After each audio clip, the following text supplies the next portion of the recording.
Hi, everyone. Thank you for checking out this week's episode. I wanted to jump on and offer a small reminder of the ways that you can connect with us. The first way is our socials. So we are Men I've Tolerated Pod on Instagram and Natalie K124 on TikTok, my personal Instagram. And you can find us on YouTube and Pinterest under To All the Men I've Tolerated Before. The second way is by becoming a Patreon member. We are well on our way to our 25 member Patreon, where we are going to unlock bonus perks to being a patron member.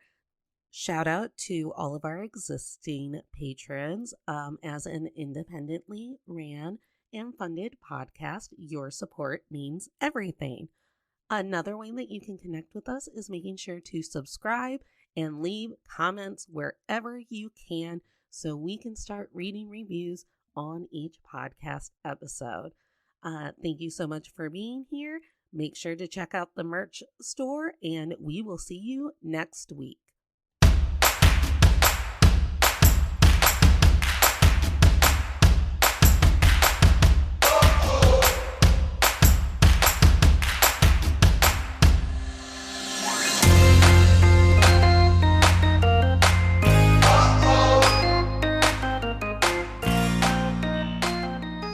Hey, tolerators. This is To All the Men I've Tolerated Before with Natalie Katona, your weekly look at everyday misogyny. Today, my guest is Courtney, who is here to share the story of her divorce and how she feels the court has done with supporting her and her children as she separates from her husband.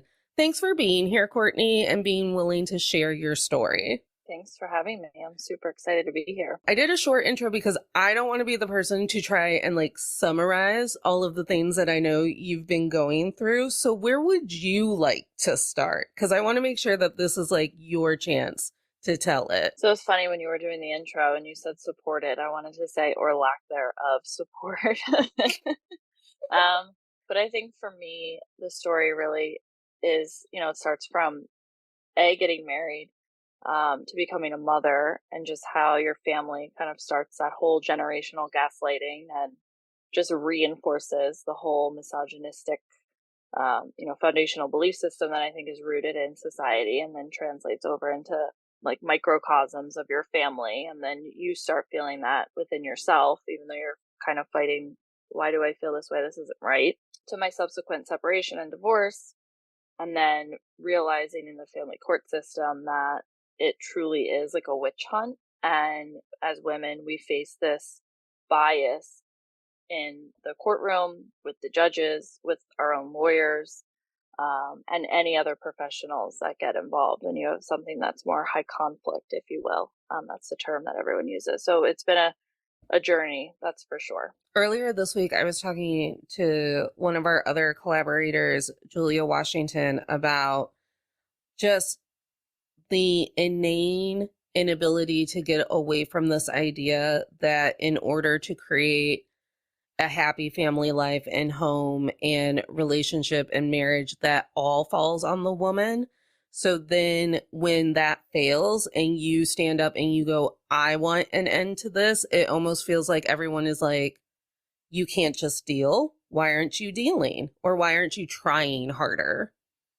Yeah, the onus always falls on us as women, it seems, and men are excused for a lot of things that are just, come with parenting, if you will, or being a good husband because, they're tired or they're working or they're stressed or they're sick.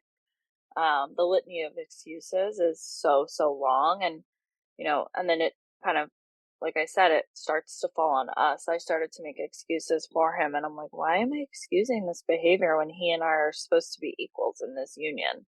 So it's quite a fascinating journey. I mean, I was young when I got married. I was 21.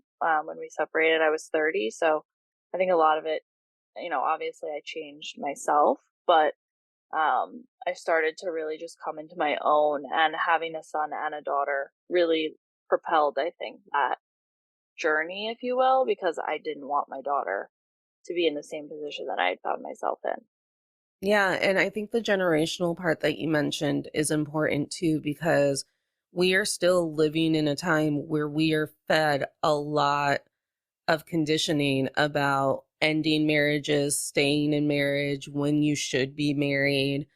And I mean, it was just on the episode that we released today where we have such this toxic, unhealthy mindset surrounding divorce, because instead of it setting you free, it's supposed to feel like a failure. And I think we just have to walk away from that. I know, and it was interesting before, just this morning, I saw something on Instagram, and I hope it's not true, but I guess there's a group of lawmakers that are trying to actually outlaw no fault divorce. And I was blown away. I haven't been able to read the article, but essentially, they're trying to make it against the law for women to be able to get a no fault divorce, and there has to be fault found. So I'm a victim of domestic violence myself.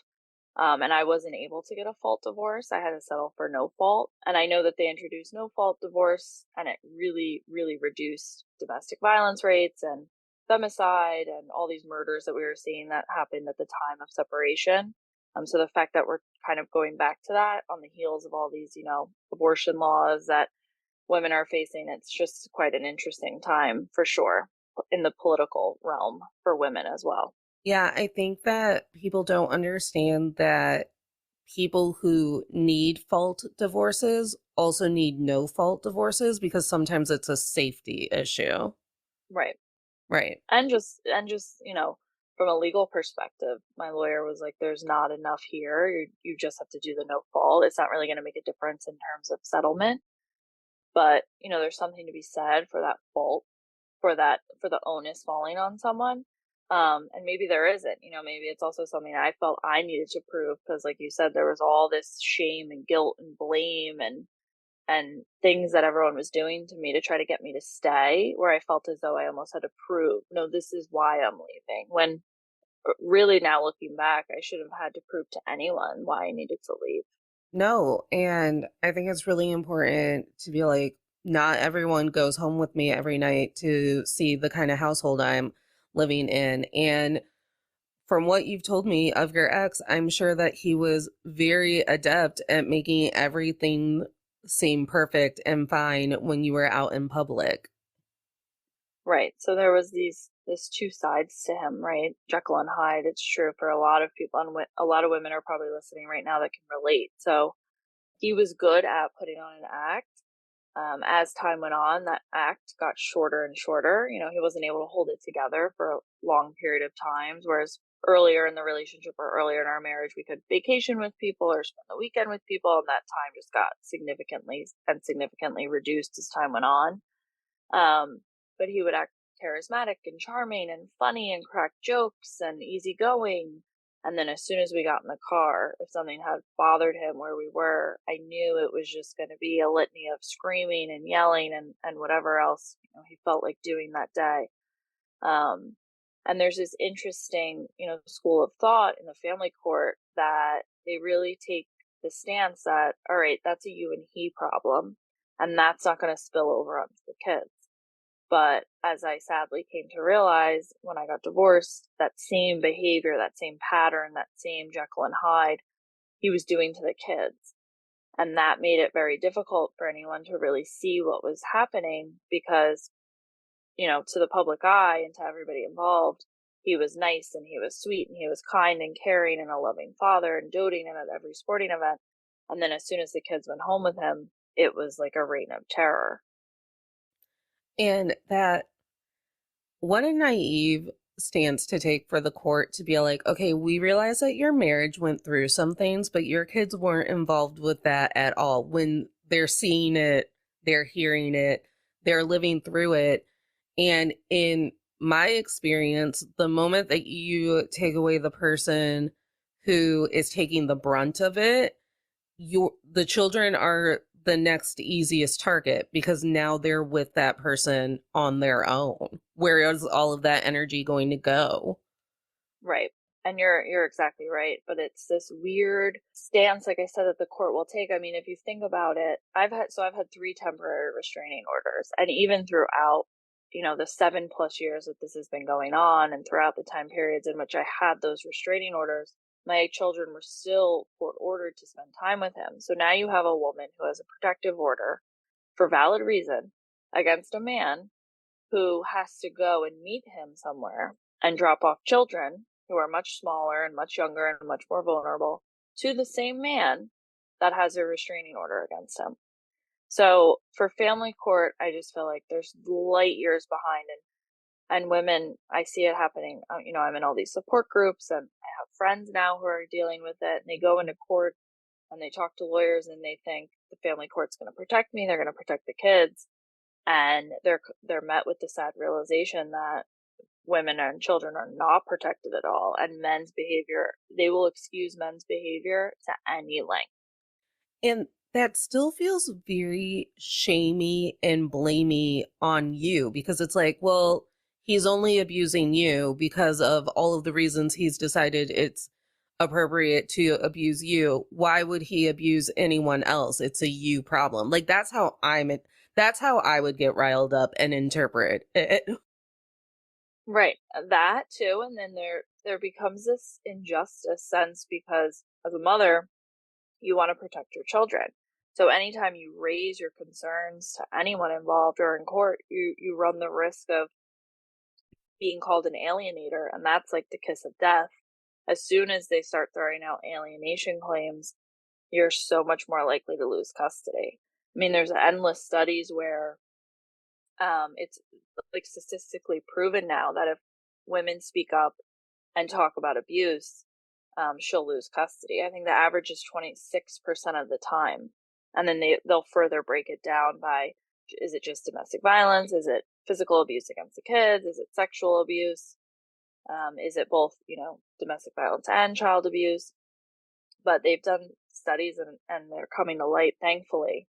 But shows like if the dad alleges parental alienation, I think they're 3 times as likely to get custody. I just don't, and I do understand because I live in this world and I watch it happen all the time. But again, to hear that we're supposed to trust in our legal system and trust in all of the people who are supposed to be doing the things that make justice happen, but then to also hear that they never go very deep into critical thinking about if that person is spending a lot of time alienating their children from this abusive person, maybe there could be a reason. Right. So the alienation word is such a slippery slope, right? And it's something that a lot of, women on my side of the fence try to shy away from completely. And the irony of it all is that most abusive fathers and most abusive men are the ones that are truly alienating. They're trying to turn that child against the mom. It's abuse by proxy, right? So now they're using the kids to abuse the mom. They're trying to gaslight the children and spin the false narrative. They'll place blame on mom for breaking up the family. That was a lot of my ex-husband's rhetoric to the kids. Mom ruined the family. Mom did this to you. Mom made this happen. Mom left dad. A lot of that. And again, that guilt, that shame, that blame. Whereas thought and the newer, stance of the professionals that are really starting to try to distinguish between alienation and they call it resist, refuse. So it's just a different dynamic, right? Like my daughter was the older one, so she started to see things that were happening and she was resisting and refusing to go with him, not because of me, which is the picture he wanted to paint, but truly because of what he was doing and the way he was behaving and the abuse and all the impacts, the trickle down, the cascade that happen, that causes for kids. So that's kind of more the direction we're trying to go, if you will. But it's interesting in court, the allegations when they throw out the alienation and what can truly, gain teeth. It's like a tumbleweed. That's how my lawyer and I described it. Like they'll say one thing and then it kind of just slowly evolves into this big thing and everyone's looking, to the left and I'm sitting here like, we should be looking at him. He's the one that's, abusing me and screaming at me and trying to run me over and trying to fight my friends. And it's just distraction tactics, truly. Yeah, and I think our society as a whole does a really great job of gaslighting us into believing if he's quote unquote trying, that's all you can ask for. So if you're sitting in a court and the jury or the judge or whoever hears, well, I want to see my kids and she won't let me, that's when men try, that's it. Right. They've done it. Right. The baseline is so low. And as a society, come to accept that as some gold standard, right? Well, he's trying, he's a good dad, he wants to be in the kids' lives. And my stance was the same since the day I got separated and then divorced. I said, I'm not here saying he's not trying and he doesn't want to be around. Was never my stance. My stance was when he is around, it's toxic. Those are two very different things. And again, the gold standard should not be, well, he's trying and he wants to be in their life. There's this societal belief, and I don't know when it took form, but children are better off with two parents. Kids from single mother households are bad. It's like the scarlet letter. And along with the mommy did this and mommy broke up the family, the other rhetoric was, kids from single moms are bad and you're not going to have money, and kids need their dad in their life, and nuclear homes are better. I remember my ex-husband always sending me studies that he would find on, kids from broken families that do, drugs more, or all these statistics that were meant to, induce all this sense of like fear and terror into me and almost shame me into staying. My best friend Stephanie, she has something that she'll say to me where it's like, well, just because he's trying doesn't mean he's succeeding. Like, you can be trying and still failing. And I think that's the problem with it ending at like, well, he's going to therapy. What else do you want? Well, I want actual evidence that everyone can go to therapy. Not everyone listens. Right. And you also have to be, honest and vulnerable in therapy. And I think, a lot of men they have this emotional wall up. They don't want to be vulnerable. They don't want to admit their shortcomings. They don't want to have any emotion. And in a lot of instances, I think if they would just be a little bit vulnerable and speak to their weaknesses, or what's bothering them, or the issues that they're facing, their insecurities, a lot of these issues that they struggle with, I think, would resolve. I don't want to give a lot of them credit, but we coddle them in such a way that they don't really have to lean into any of those hard emotions and do the hard work, right? And Right. they just are given these passes over and over to behave poorly and badly and continue to do things that us as women would never be able to do. I saw a meme, and it's in my hearts in my phone because it just resonates and it's so true. And it says, girls don't mature faster than boys. Girls are just punished at an early age for behaviors that boys are allowed to do. 100%. I also, because I've seen that meme before, and I've also been like, girls don't mature faster than boys. They just live thousands of lives of trauma before boys do by the time they're 14. Right. All of it. So it's been quite the journey. I think for me, probably the most shocking, if I have to look back at everything that's gone on, is the fact that my judge is a female. And even further shocking, a lot of the professionals, including the judge involved, are mothers. Mm. And for a lot of things that I've done out of sheer protection for my children, were met with punitive results from mothers and women, which is mind blowing to me.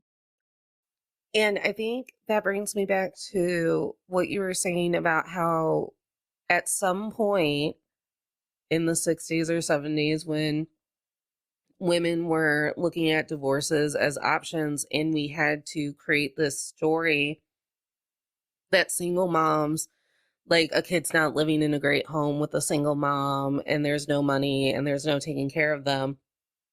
I tell people all the time that narratives like that we were fed to for a reason. Because if you're a woman who has only been told that if you're a single mom, you're a failing mom, then you'll stay in a marriage. And we've seen that countless amounts of time. Right. And I know so many women who seemingly have great marriages from the outside, but I know for a fact, or I've had long conversations with them, are miserable and want to leave, but don't either A, have the resources, or B, they just don't have the emotional strength to leave because they're guilted, shamed, blamed, abused, told by their parents not to, threatened. I mean, the list goes on and on. So they stay for a variety of reasons, and it's heartbreaking to me to see that it's Yeah, still going on. because we don't have a built-in safety net. I know that people like to raise their heckles and scream about state or government assistance or whatever, but if you talk to someone who's actually tried to go through that process, that's a full-time job. So here you are wanting to be a mom who is working and taking care of it and leaving the toxic home, but then your second job is also trying to get services, so that's something that's realistic to do. Right. And even speaking of services, thankfully I've always had a great career, so I didn't need any services. But I've been, in a 6-year custody battle, and that in itself is a full time job. I mean, I have spent countless nights up until 2, 3, 4 in the morning, not sleeping at all, writing things for court, prepping for court, reviewing documents, gathering, evidence, compiling emails, you know, organizing the paperwork. The cascade effect is so profound. And then on top of that, there's the anxiety, the stress, the uncertainty, the PTSD from things that went on in my marriage and the subsequent abuse and even the post separation abuse that I've endured. So it's a burden that women bear that I think is hidden from so many people, because if someone saw me just, in the street or at a baseball game with my kids, they would never know the amount of stress that I was, living under. Well, and I think that's one of the things that also goes into the girls mature quicker than the boys. No, girls have just been taught that they should mask and swallow down and be quiet and don't draw attention to what it is that's bothering them. And across the board, you can chalk that up to not speaking up when you want a divorce, to not having an autism or ADHD diagnosis, to anything. We're literally just taught once you leave this home, you have to pretend like it's fine. You're doing Right. it. Because if you're not doing it, then people are going to be judgmental. And with judgmental comes like actual consequences. Right. And it was funny because during the custody, battle, if you will, I hate calling it that. But during the ongoing post separation litigation about custody, I was, being mentored, if you will. I talk to my therapist regularly. I speak to my lawyer and other people that were involved, and they were always constantly, remember, like, you can come across as aggressive, or you can come across as, really strong or really argumentative when you're really passionate about something. So I think we should take XYZ approach. And I, was sitting there just thinking, while I agreed with them because I knew that I had to, because of the unconscious bias and just the systemic bias and everything that my ex was saying about me, the narrative that I had to fight. But you're almost, you have to almost disassociate and look at yourself from a 10,000-foot view and say, okay, how do I want people to see me? And then a step beyond that, fighting this bias. So you almost have to play a role. Like, Mm-hmm. I'm going to try really hard to not act upset about being abused by my ex-husband for 5 years so that I don't get labeled hysterical, emotional, manipulative, or any of those negative things. Whereas if it were a man and it were the inverse, right, they would be passionate and they would be smart and they would be cunning and they would be wise and they would be caring. Whereas for women, it just takes on such a different negative connotation. Yeah, and what we learned from the Amber Heard Johnny Depp trial is it's a delicate balance, because when she did disassociate and just sit there silently and let it all happen, then people were like, she doesn't even care. She's bored. She's not even emotional. Shouldn't she be emotional if he was really hurting her? She doesn't even care that they're reading all of her text messages out. So it's like we have to be like I call it like wistfully pretty sad, where it's like I'm sad, but in a very Disney way. Like I've thrown myself on the bed in the very dramatic fashion that Cinderella has. That's how I'm allowed to be sad. Right, and then birds have to come and chirp, and the animals come and pick you up and put you in your ball gown. Yeah, exactly. It's mind-boggling to me. And I have And to make everyone around me root for me. And it's like, I don't need you to root for me. I just need like systematic change to happen so that this doesn't have to be everyone's carnival. right. And I will tell you I lost friends during the Johnny Depp Amber Heard trial because I was going to battle with some women who I had no clue would even buy into that narrative. And I was just sitting there sometimes in social settings, stunned at what people were saying about her and the things that they would latch onto. Like I said, the tumbleweed, right? Like the whole dog pooping incident blew up into this huge thing where everybody somehow completely ignored the text messages that were horrific that he wrote and the things that he said on the record that he did and latched onto this crazy story about her dog that had really nothing to do with him and her. Mm-mm. And then anytime she did get emotional, it was fascinating to watch people react to that trial because you learn everything. You learn everything when you start watching people react to other things. But then she would get emotional, and then it was like, oh, so she's going to act now? She's a terrible actress. I was like, well, Johnny Depp's a good actor, and you're believing every fucking word that he says, and he's an actor, which means part of him is lying. Like, he really gaslit this whole room, didn't he? Yeah, he gaslit the whole world. Um, it's quite fascinating. You know, these men, they come in different forms, but they all have the same toolkit, I always say. And the gaslighting and just the public appearance is such an important, critical part of how they operate, how they get away with what they do.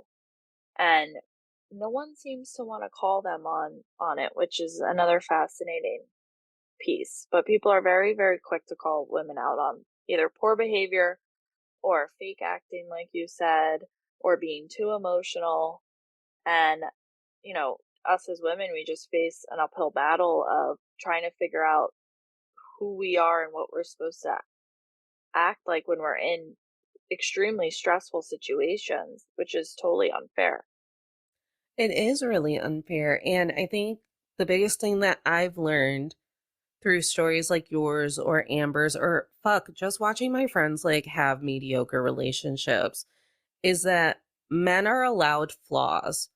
So Johnny Depp and Amber Heard were both abusive in their abusive relationship, but for whatever reason, it was more palpable for everyone to be like, oh, but Johnny Depp, he's our fun pirate friend. And he dressed nice and he made friends with all of the security guards in court or whatever. And women aren't supposed to act like that. So what the hell was Amber's problem? Like, we always have to be taking the higher road. Right. And and it's important too to note because so much of domestic violence and domestic abuse is rooted in power and control. So if you really want to understand domestic abuse and patriarchy as a whole, it's the fundamental like foundation of it all is power and control. Who is in power and who has the control, right?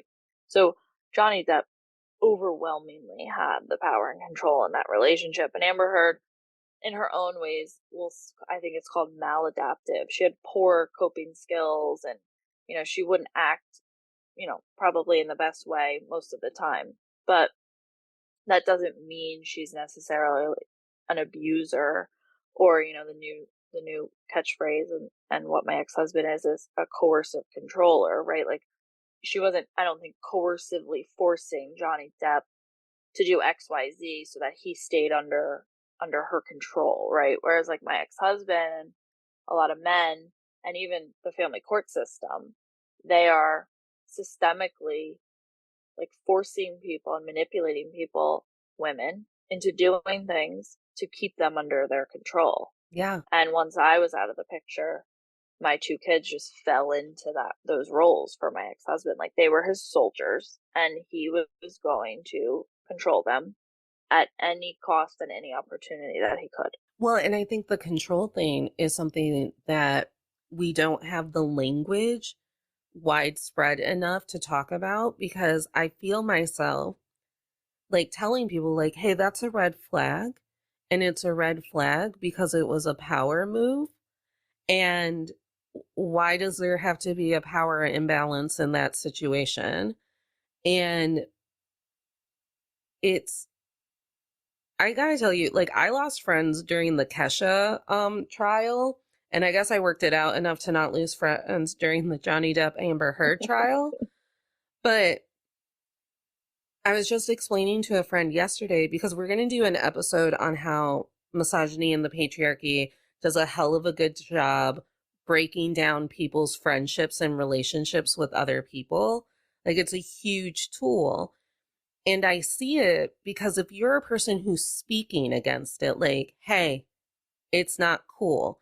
Well, that means that the 5 people who are an arm's length away for you are like, so if it's not cool for you, does that mean it's not cool for me? And now I have to reevaluate the things that I've tolerated. And it's like, yes. Right. And I have this argument probably daily with a few friends that are single, and they'll, talk to me about guys and dating. They'll show me profiles, and I'm like, that's a red flag, red flag. Or they're like, oh gosh, we can't tell you anything. It's all a red flag. I'm like, because truthfully, most of it is. Mm-hmm. But if you want to just, or, pretend to be blissfully unaware, that's on you. But I'm telling you, these things are a red flag. My favorite is when guys have what's important to me listed in their dating profile, and it says loyalty. And I'm like, right, meaning I want to control you. You'll always have my back, no matter how many times I cheat on you. Or hit you, or call you fat and stupid and ugly. Yeah. It's, so yes, to your point, it drives this wedge, and no one even realizes that it's the patriarchy and everything that comes along with it that's driving the wedge, because we're again shunned for speaking out. It's like the perpetual witch hunt. I said it's, I always make the joke, and it's really not a joke. It's not funny, but I always say, like, the Salem witch trials were a real thing. Like, Yeah. we were allowed to say that women were hysterical and witches and evil. And no one really questioned why. I said, but that still goes on to today. Like, it's a witch hunt. Yeah. Shout out to Paige in our Women in STEM episode, who brought up a story about a woman who was practicing medicine in the 60s. And because she was doing better than like the competition, they were like, a witch who made a pact with the devil. Okay. It's wild. It's truly mind blowing. So, I mean, I feel like, as I become more and more enlightened and more aware, or tuned in, if you will, to your point, it's a little bit isolating. Because I just see so many glaring red flags. I mean, I've traveled with other families with my kids, and I've seen ripples and glimmers of really bad red flags in couples that I know. And I just, bite my tongue, and I think to myself, like, one day she's going to be calling me, and there's going to be a conversation there and I've seen these flags now for years. Yeah. And it's one of those things where, like you said, I mean, I don't do a very good job of swallowing it down, because I'm like, you know what I podcast about every day. Why would you ask me if I thought that that was a good thing that he was doing? Why, why are you seeking my validation? My answer is always going to be like, no, that's a red flag. When they put in their Bumble profile, I need a woman with a sense of humor, that means that they don't want you cracking jokes. They want you to believe their jokes are funny, and their jokes are never going to be funny because you already know that no one's laughing at them. Right. Or they just want you to sit there and take it when they're sarcastic, which is really just meanness guised as funniness. And then you become the brunt of the joke. And then you're a drag to hang out with, because you're like, don't talk to me that way. Yes. Because I got accused by a very insecure man when I told him, if your jokes were if what you were saying was a joke, it would have landed and I would have laughed. it's your audience that determines what's a joke or not. And he stewed on it for hours. I thought we had moved on. And he stewed on it for hours. And then we're just like eating dinner. And he's just like, it just feels like you want me to change who I am in my core. And I was like, because I asked you to not make jokes about my sister. What? I know.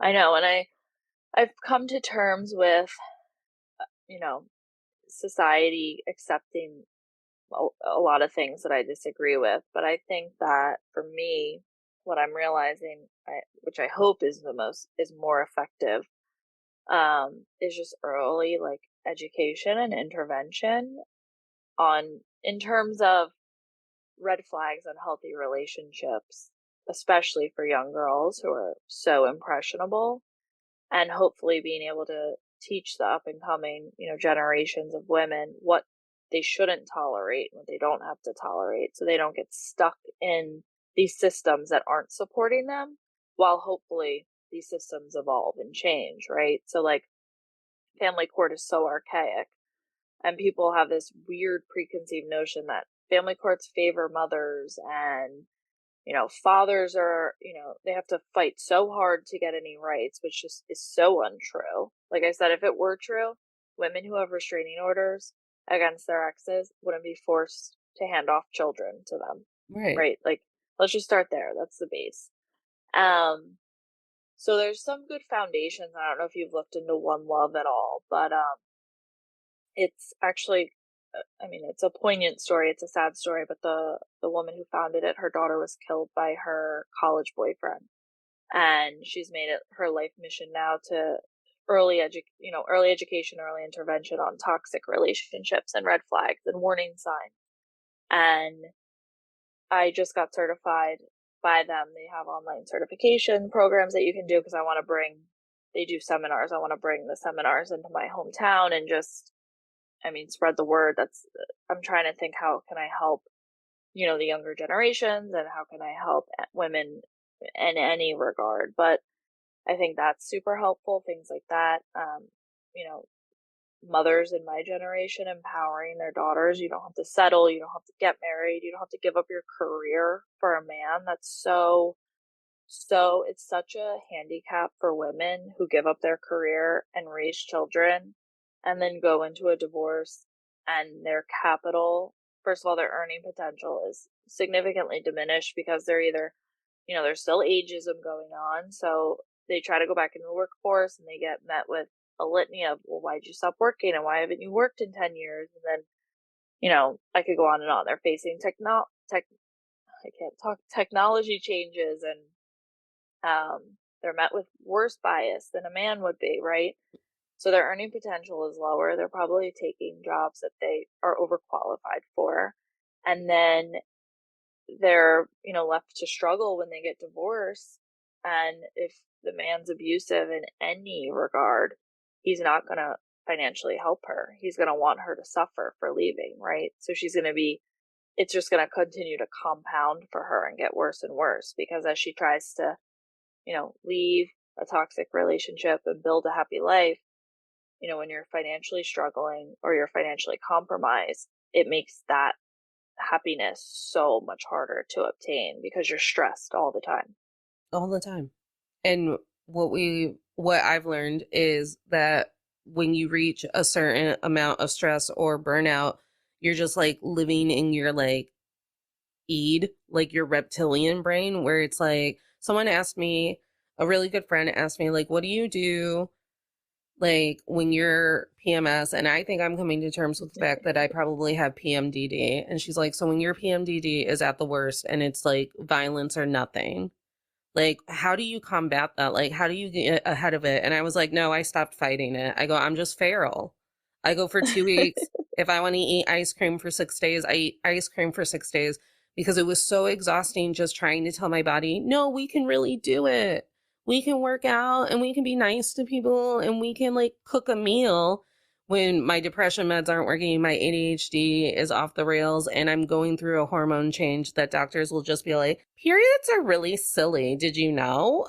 And so I was like, So I stopped fighting it and I stay home and I'm just a monster. But it feels very much that way with the stress of it all. And then we're not allowed the outburst because then it's like, well, I thought you said he was abusive. Now you're screaming. Yep.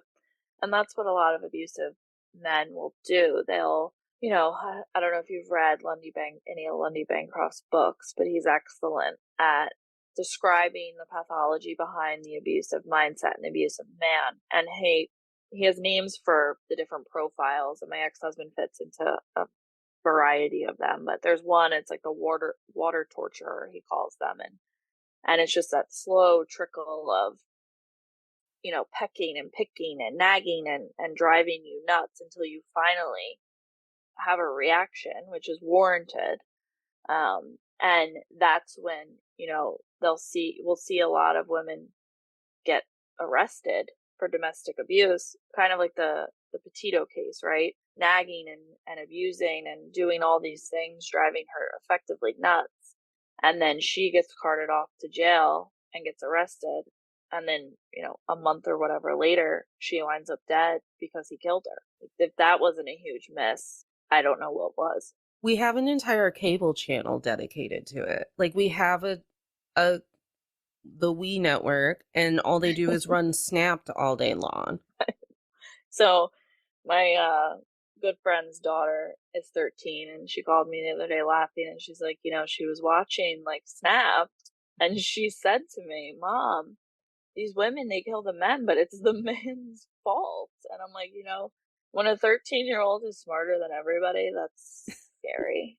Well, and then you talk about early intervention, and I completely agree because I think something that my generation has adopted as like a coping mechanism of watching your friends be abused or being abused yourself is like, well, she's just got to live through it to learn it. It's that whole, it's another meme. I always say I live my life in memes, but it's like, no, my trauma didn't make me stronger. My trauma gave me PTSD and anxiety and made me, lose friends and lose sleep and anything else you want to add to it. But yeah, we shouldn't have to live through it, right? Like I don't want my daughter to ever live, and my son for that matter, ever live through anything that, we had to live through. And I recently listened to another podcast, and it was a sexual assault victim, and she was, talking about how,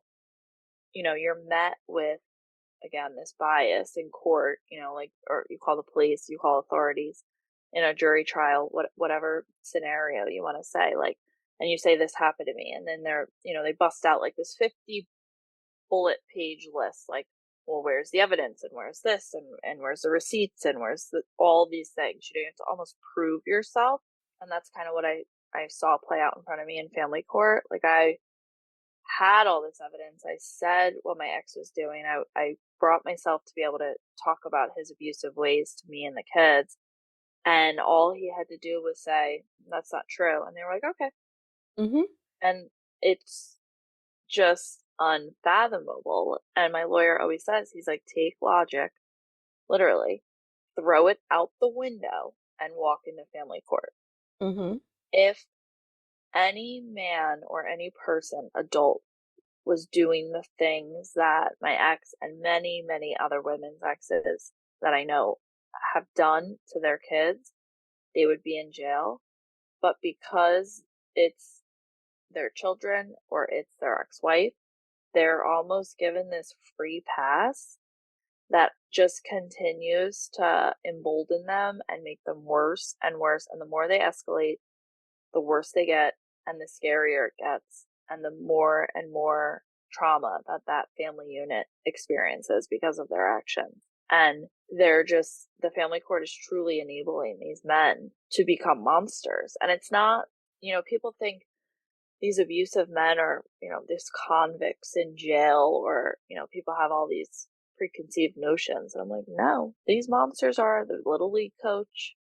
They're probably the guy sitting at church next to you on Sunday morning that probably beat his wife the night before. They walk among us, I say. And they truly do. I was going to make a t-shirt for the show that says that like just did the Sixth Sense thing where it's like, I see misogynists. They're everywhere. Because you just walk into a room and you're like, I wouldn't let.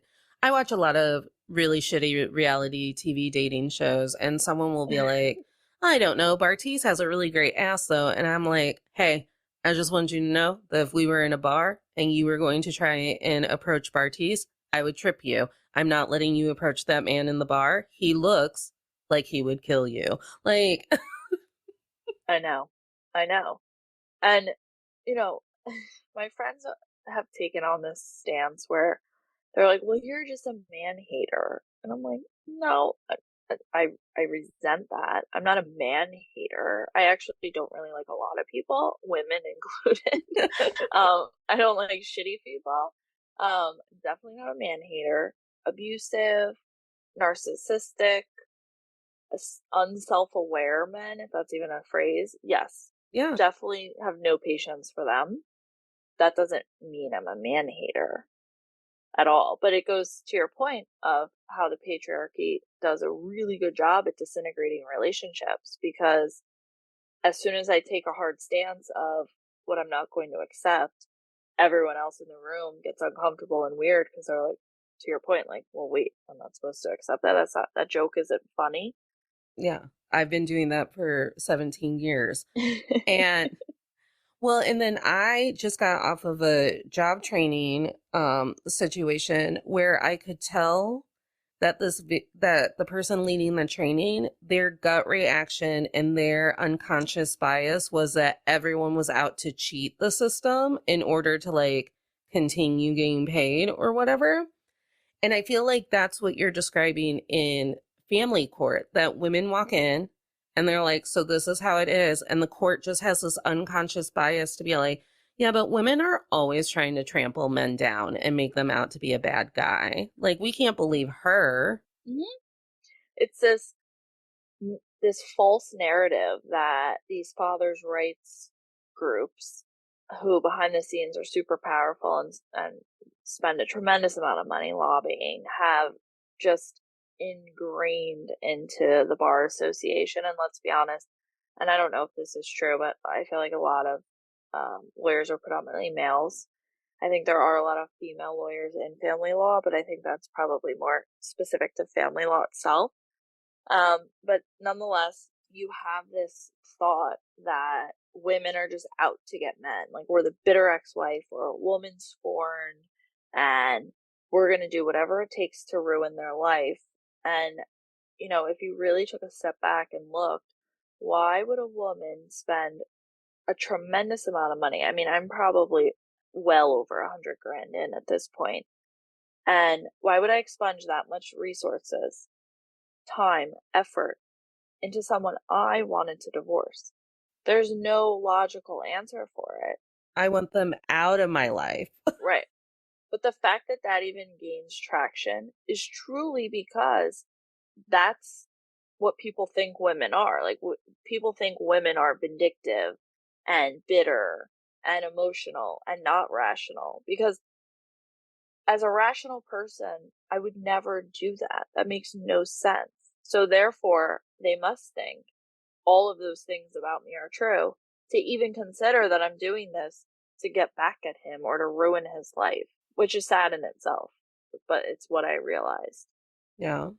I mean, I had, like I said, 3 restraining orders, multiple police reports, um, you know, reports from professionals involved that corroborated my stories and the experience that I had lived, and my ex's own admissions to professionals involved. And I remember sitting in a session once with a family therapist who was intended to reduce the conflict, if you will, between he and I, but she only like poured gasoline on it. And she said to me in one of the sessions, I think that your facial expressions cause him to do some of the things he does to Oh, okay.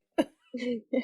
And I remember saying to her, I mean, I don't even know what my face looked like in response to that, but I remember saying to her, so are we going back to like the era where a girl who's raped we're going to blame on her short skirt right now? Because like I'm so confused. Well, I think I would have just gotten snarky and volleyed back with, well, that's funny you should say that. My facial expressions are a direct reflection of his actions. So it's actually him causing me to make that face. Weird. I was just dumbfounded at the victim blaming and victim shaming and just the sheer ignorance, but also gravity of that statement because it stuck with me all this time and so much else has transpired since.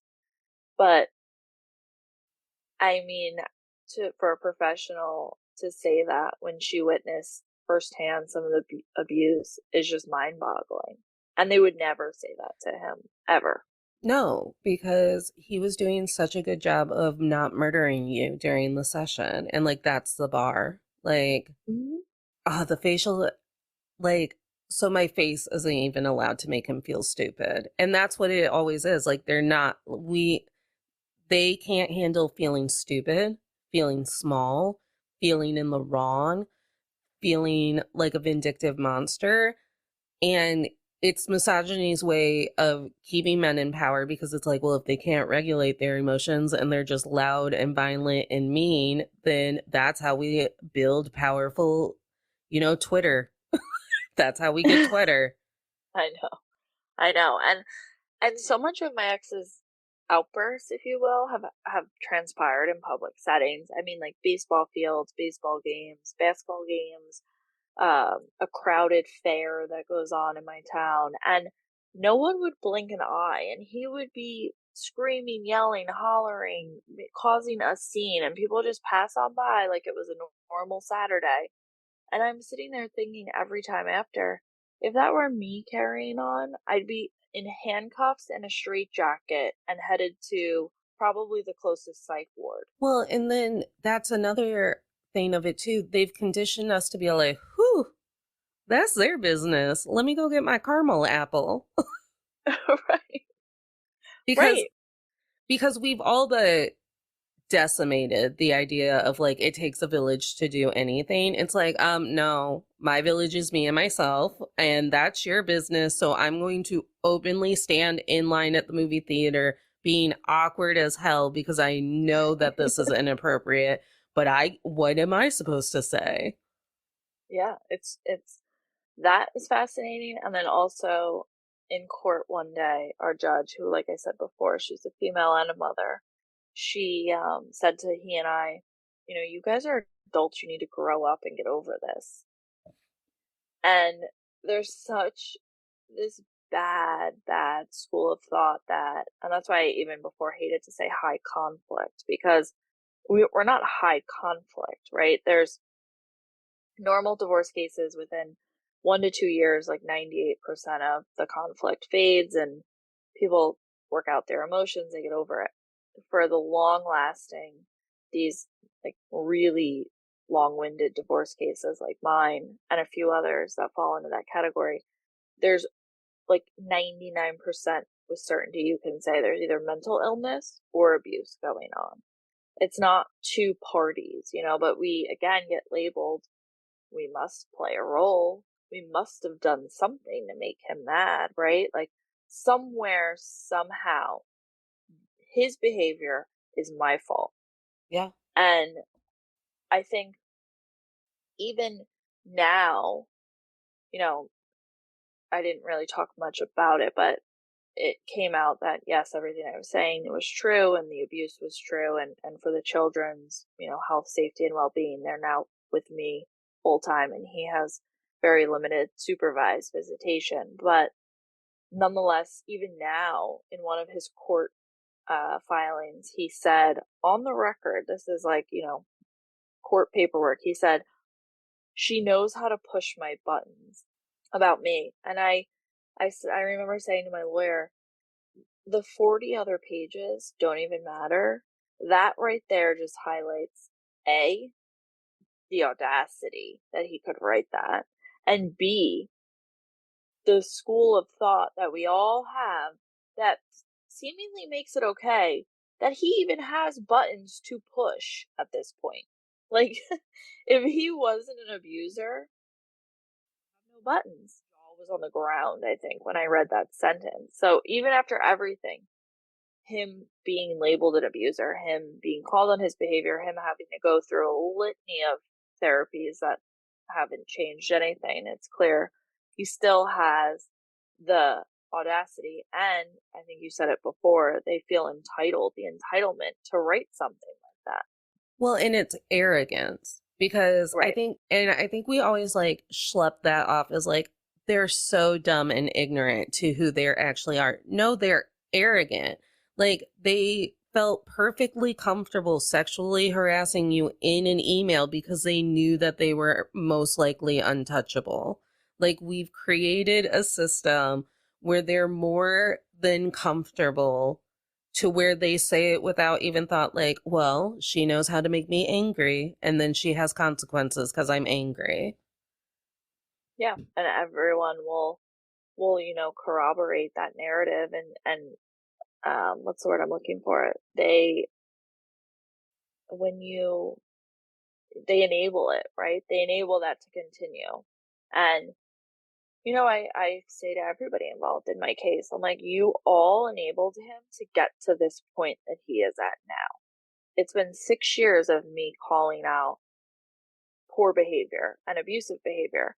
And to be honest, I always say it's so funny that us women and protective moms and victims of abuse are labeled as high conflict because we're usually the opposite. We don't like conflict. Obviously, we've been through a lot, whatever. But there's a difference between holding someone accountable, which us as women, we're held accountable for everything, right? And everything falls on us. And we have all these crazy, things that, stigmas we have to like abide by. So there's a difference between holding someone accountable and being combative and adversarial. And anytime I try to hold him accountable for abusive behavior, not following an agreement, not doing something he was supposed to, not helping me with the kids, not providing for the kids, anything, I'm seen as adversarial and aggressive and combative. Yet no one's holding him accountable for anything that he's not doing. And it's just known. And it's like, well, why would we? Or like it wasn't that bad. Or Mm-hmm. it's just a litany of excuses. I'm going to go ahead and move us into the last two parts of the show. Okay. If there was something, because you are now passing on lessons to a son and a daughter who have also lived through this with you. So if there was one widespread message that you would want to get out there, what would it be? That's a good question. I think that it would, even beyond gendered, because I know that's a problem, I always try to teach my kids, everyone that you meet, you should treat as your equal, right? And you have to give everybody the same benefit of the doubt, but in the same breath, you also have to hold everybody to the same standards. There's no free pass and there's no excuse, because as soon as you start excusing poor behavior and not listening to your gut, that's when you find yourself in compromised situations, regardless of gender, with friends, with relationships, with family, whatever it is. You cannot ever bend to like the standards that you have in a relationship. That's a great one. I was going to go with it's not your fault that this is purposeful. So we're looking at a how do I beat the system? How do I thrive in the system? How do I survive in the system? And across the board, the systems are not made so everyone succeeds, and that's not on us. So I feel like we get really discouraged about I've done everything I can do and it's still not working. And it's because we're not playing on an even playing field. Yeah, my one good girlfriend who's quite older than me, she's like a second mother. She's like, you showed up for for flag football and he was in full tackle gear. Like we're not equipped for this system. I'll never be able to overcome the roadblocks that the family court system has and the potholes, if you will. I'm not equipped. Yeah. And it's only through having uncomfortable discussion that things start to change because not allowing things or not lowering our standards for relationships. It's not friend relationships, it's not partner relationships, it's not family relationships. It's our relationship to education, to money, to the court system, or whatever. We have to hold everyone accountable. Yeah, that's what I try.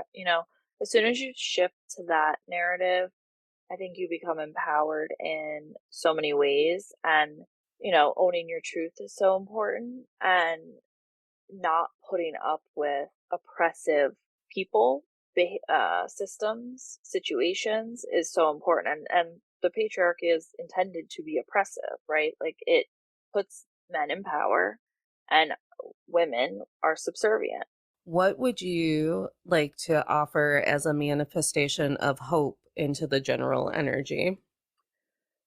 So I do feel like the era of late 20 something women are really empowered and really career focused and not settling. And I do think there's going to be more of a shift. I think Me Too was like the first swing at this shift, and it was a little bit of a miss for a variety of reasons. And I'm not saying that it was wrong or whatever, but I just think there is going to be a shift. I think for, my daughter and those that are younger, I think the patriarchy will not ever go away, but I think it's going to be a different, I guess, being or beast, if you will. But I think it's going to just diminish a little bit. I think we're seeing a little bit of a flare up, like a backlash right now, like all these anti-abortion laws and all these oppressive, hopefully not this divorce law if this catches teeth, but I think we're seeing a little bit of a flare up, and then there's going to be a little bit of a tidal wave of change, I think, because there's too many women, and I think women are super powerful in numbers that are banding together and really aren't going to stop until there's some change. Yeah, I think I'd like to manifest that our relationships outside of misogyny and the patriarchy get stronger because it's through those strong relationships that we can start taking it down. And that's why they tear apart our relationships, because they know that, you know, at this point, white cis het men are kind of dwindling in numbers. So if the gay community and if all of the races and if women and non-binary, if we could all just band together, then we get to literally take down their wall. Yeah, and I think we're seeing that much more, especially I'm seeing it like firsthand because I'm getting into a little bit of the political aspect in my state, and I've been working with some legislative, I can't even speak, some laws that are up and coming. And I actually testified at one of the assembly hearings here on a bill that we were passing, and a lot of the oppressed populations, like, I've seen minority groups and they were, coming up to us and saying, they wanted to help us, to the other moms that I was with. And I'm like, wow, this is really interesting that the minority groups are joining together and becoming the majority against, your point, these white conservative men who literally were slamming their fists and throwing hissy fits that men who have restraining orders against them are going to be denied the right to bear arms. And we were all sitting there scratching our heads like they shouldn't bear arms. Right. They're the violent ones. Right. Like, what are you talking about Oh here? my gosh. Why But does I know. And I saw that shift though. Like there were minority men, and there were minority women, and there were all different small little, minority groups that individually have no power, but all of us together in that room had much more power. And we spoke, we supported each other in our stance against the white conservative Republican men that just cared about guns. well, thank you for doing that. Oh my Yeah, God. I'm not gonna stop now. I actually, to your point before, through my journey, I've met two handfuls of women, protective moms who are in the same boat, and we banded together and we created a nonprofit here in New Jersey. So once that gets up and running, hopefully we have a much louder, stronger platform to use. Yeah, well, then let's move into plugs so you can plug where people can find you and keep up with you and all of it. So I have an Instagram page that started. Honestly, it was going to start as a joke. The name of the page is Texts from the Narcissist. And I was literally going to start posting texts from my ex-husband because they were so out there. I never grew the courage to do so, but the page kind of stuck, and I've gained, like 1,500 followers, but I have made a lot of meaningful connections through the platform. I'll say that. And like I said, I met some incredible mothers who have similar stories, and we just started a 501(c) nonprofit here in New Jersey called New Jersey Protective Moms. So we're going to get our website up and running in the next few months. It'll be newjerseyprotectivemoms.org.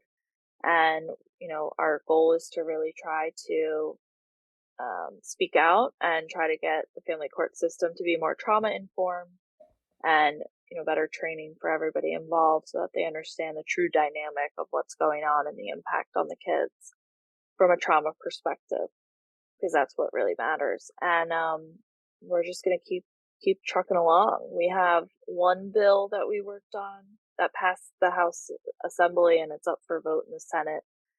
And that hopefully will get voted on before they go to summer recess at the end of June. So fingers crossed there. Crossing all of my fingers. So I'm going to be making sure to just try to copy and paste that link into a web browser to be like, has it been a couple of months? Has it been a couple of hours? Time is a construct. And then Tolerators, Courtney, thank you so much for being here and sharing your story and continuing to share your story and then taking that story and making actual actionable change, because that's what we need to be doing. Yes. Thank you. Thank you for having me, and thank you for everything you do. Thank you. Tolerators, you know the deal. Everything that you could want to know about Team Tolerators is on the Men I've Tolerated Pod Instagram. We are also on YouTube, TikTok, and Facebook, so there's no shortage of us on the internet.